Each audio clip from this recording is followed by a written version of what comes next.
గౌరవనీయులైన మంత్రి గారికి ఒక చిన్న విన్నపం సార్.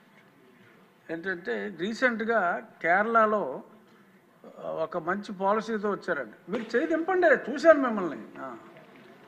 కేరళలో ఒక పాలసీ ఏంటంటే ఈ లిక్కర్ కన్జంప్షన్ మన రాష్ట్రంలో బాగా ఎక్కువ, మన ఆదాయం చూస్తేనే తెలుస్తుంది. అన్ని ప్లాస్టిక్ బాటిల్స్ వాడుతున్నారు. కేరళలో ఎగ్జాంపులరీగా ఒక్క జిల్లాలో మొదలు పెట్టారు. ఏంటంటే ఆ బాటిల్ మీద 10 రూపీస్ ఎక్స్ట్రా ఛార్జ్ చేస్తున్నారు. ఛార్జ్ చేసిన తర్వాత ఖాళీ బాటిల్ ఇచ్చిన వెంటనే they have to repay the 10 rupees.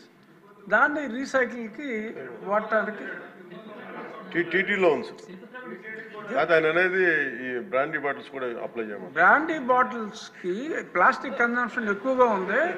ఎక్కడ పడితే అక్కడ పడేస్తున్నారు కాబట్టి హ్యూజ్ కన్జంప్షను ఒక దగ్గర కలెక్ట్ అవుతుంది.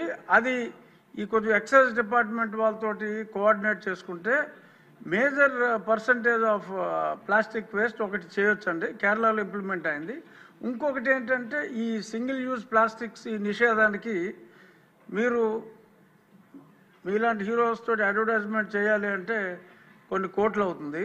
మీరు సంబంధిత శాఖ మంత్రిగా ప్లాస్టిక్ని నిషేధించండి అని మీరు జన సైనికులకి చెప్పారంటే ఎవడన్నా ప్లాస్టిక్ వేస్తే పట్టేసుకుంటారు వాళ్ళు.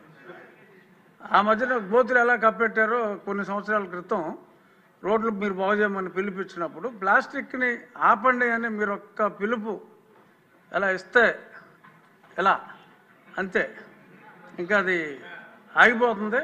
సో కాబట్టి సంబంధిత శాఖ మంత్రిగా మీరు ఆ స్టెప్స్ తీసుకుంటే డెఫినెట్గా ఈ ప్లాస్టిక్ భూతాన్ని అరికట్టాలంటే అది మీ వల్ల సాధ్యమయ్యే అవకాశం చాలా ఎక్కువగా ఉంది. కాబట్టి ప్లాస్టిక్ గురించి మీ అవగాహన ఇందాక మీరు చెప్పారు.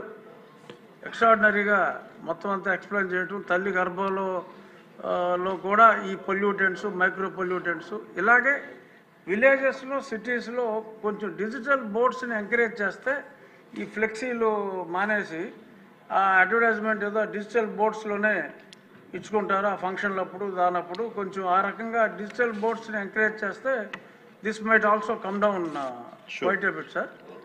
ఇది నా రిక్వెస్ట్ తమరికి. అలాగే ఒక్క నిమిషం, ఆయన బోండా ఉమా గారు చేతులు దింపట్ల.